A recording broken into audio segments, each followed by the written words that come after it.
Right, hello Year 11s. As promised, here is your evolution video. Called it Evolution, Stop Explaining It Wrong, because it's something everyone thinks they know and understand, but actually explaining it in detail involves being really precise with the details you include. People get lazy when they start talking about evolution. So I'm going to hopefully try and give you a bit of discipline when it comes to answering this style of question. Right. To talk about evolution, we're going to go right back to the beginning of life on this planet. We think it was about 4 billion years ago. And we're reasonably sure that life arose in one of these sort of primordial pools. And we know with pretty good confidence that life only appeared once on Earth. That means it started off by a cell forming. So this is probably what the first cell looked like. It's a membrane, and then inside we've got some DNA. And that's of course what DNA looks like. We were pretty sure this only happened once because every living thing on Earth uses the same genetic code. It uses DNA. And the chances of life arising lots of different times but always coming up with DNA, that seems a bit far-fetched. So this one cell here is the first living thing on Earth. And of course, through a process of evolution, we've now got a whole range of living things. So 4 billion years later, we've got really large multicellular organisms like you and me. And the question is, of course, how do you get from this to this? And evolution is the answer to that question. But in order to explain it in detail, we need to be really, really careful in understanding the process. So, next slide. The trouble with evolution is that when we talk about it, we always think of it as having a sort of natural progression. Organisms getting somehow better, or organisms progressing towards some kind of ideal. So we got this one here where we start off with our ape-like ancestors, and we steadily progress every few 100,000 years. The humans get a bit more like us, they get a bit more human-like, and it's a sort of natural progression. And you can see that in the sort of the old-fashioned evolutionary trees of life that the people would draw. Because here we are, human beings, right at the top, the most important species. Of course, that's where we belong. But actually, for human beings, yes, we have evolved this way. But actually, if you take our ancestral bacterial-like cell, there are loads and loads of species out there that have been evolving for 4 billion years, but actually they haven't changed very much. They've stayed largely the same. They don't feel the need to evolve towards any kind of ideal human-like creature. Their evolution has driven them in a very, very different direction, and they've stayed very small, unicellular. So a more fair reflection of a family tree of all living things might look a little bit like this. This point here represents the origin of life. That's our first living thing. And what we've got here branching out are all of the different species that are formed. So every time a new species is created, it branches, and then you end up with this big radiation. Humans would be only one branch of this. There are many, many others, as you can see, that have all been evolving for the same amount of time. So don't be fooled into thinking that in evolution, species want to evolve into something else, and that their ultimate aim is to evolve into something better. In a lot of cases, species evolve into something pretty much like they were before. They kind of stay the same. They've got a formula that works, and it doesn't change through evolution. Okay, so let's talk about the mechanism. How does this evolution thing actually work? Well, in order to do that, I've come up with some little silly creatures here. Now, we're talking about the theory of natural selection as first suggested by Charles Darwin. And in order for natural selection, and therefore evolution, to work, you need a few different things to happen with your living creatures. And the first thing that's really important is that you've got to have inheritance. That means when things breed, their offspring look a bit like them.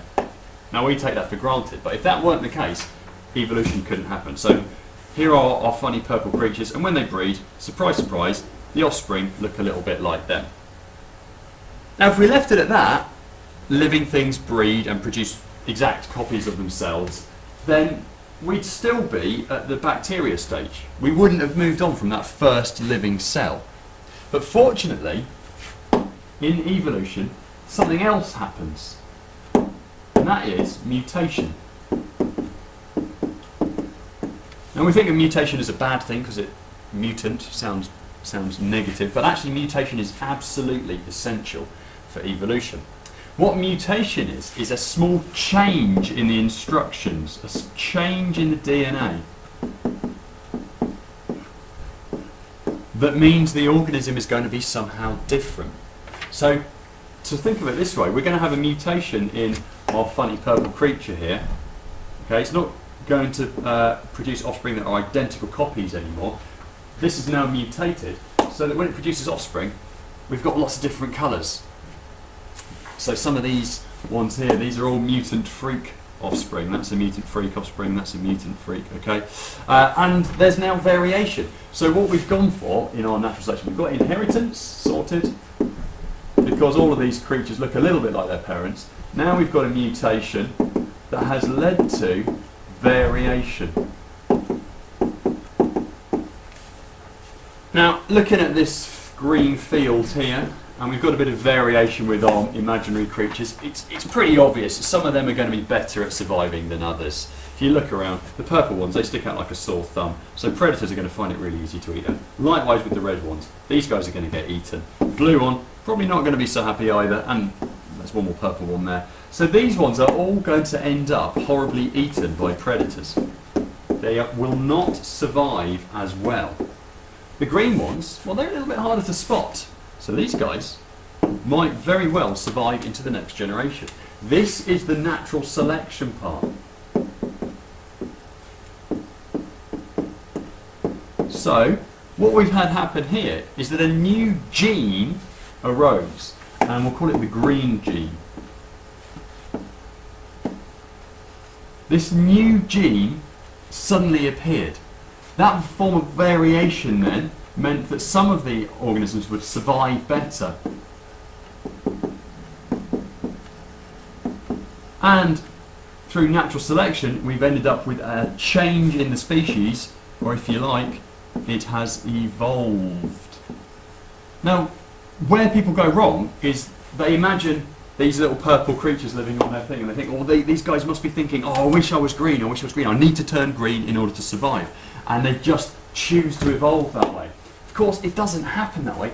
Mutation is a random process. So although we did get the green gene, there were also failed attempts. There was the red gene, the blue gene. A mutation is more likely to make something that doesn't help you, or a mutation is more likely to make you dead than it is to help you. Lots and lots of mutations are not beneficial. So it's really important you understand that mutation is completely random. Often mutations don't do anything. Quite often they make it harder to survive and therefore you die out, but just occasionally, every once in a while, maybe 1 in a million, maybe even less frequent than that, you get a mutation that is very helpful. And of course, because that's helpful, you're more likely to survive, and your children will then carry on that mutation into the next generation. That's the basics of evolution, explained again. Now I'm going to pose some questions.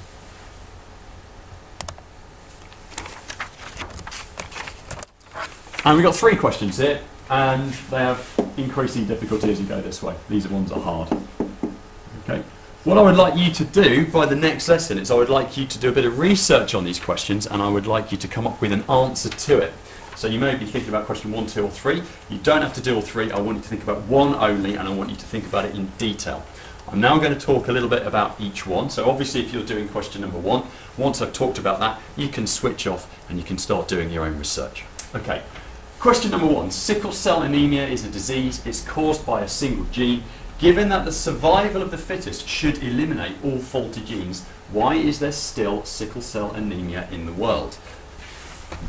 This is what I mean by sickle cell anemia. These are healthy red blood cells right here, but if you have a dodgy form of the gene that codes for part of your red blood cell structure, they form this shape instead, and that's bad news. Going around your body, they're going to get clogged up in your arteries. So you could represent it a bit like this. Most people have the capital S form of the gene, that's healthy. But there exists this little s form, which is the sickle cell anemia version. Now, Darwin's theory of natural selection tells us that these people with this gene should die out and will only be left with the nice functional gene. So what is it that is keeping this gene in the population? What I want you to do is I want you to research why is sickle cell anemia still here in terms of the genes. I'm going to give you one clue. You inherit 2 copies of this, one from your mother, one from your father. So it's perfectly possible to have 1 copy of the good gene and 1 copy of the bad gene. You have 2 copies of every gene. Okay, that's the end of question 1. Question 2 says, in bees, the vast majority of males are sterile workers. How can a gene exist that makes males give up their own chances of reproducing in order to help the queen, which is their mother, make lots and lots of fertile sisters and brothers? Here we go. Here are some honeybees. These will be male. These will be the workers. And they've given up their chances of having their own family. They are not going to have any offspring of their own. They spend their days collecting food. They spend their days rearing other grubs, rearing other workers. And their ultimate aim in life is to produce lots and lots of sisters. So they're going to help the queen to produce lots and lots of sisters and a few brothers as well. Why would a gene exist that makes it impossible for you to have your own offspring? That seems to fly in the face of everything we've learned so far. Because survival of the fittest says it's all about having the most offspring and passing on your genes directly to as many children as possible. These guys are sterile. How is that possible? That's question 2. Right, question 3. How can there be more than one variety of the fittest? Darwin talks about survival of the fittest. Well, in many, many species you find there are 2 or more forms still surviving. So how can there be 2 or more forms of a gene out there in the snail population? Surely one of them should win over the others. This is the species of snail I'm talking about in particular. These are all members of the same species, but notice you've got very different varieties. They look different. These are called banded snails, and there are different types, and we call that in biology a polymorphism. Morph, I guess, means form, poly means several. So how can you have more than one type of the fittest? I want you to see if you can find out why that would be. Choose your question, think about your answers. You don't have to produce anything written for the next lesson, but you do need to have done your research.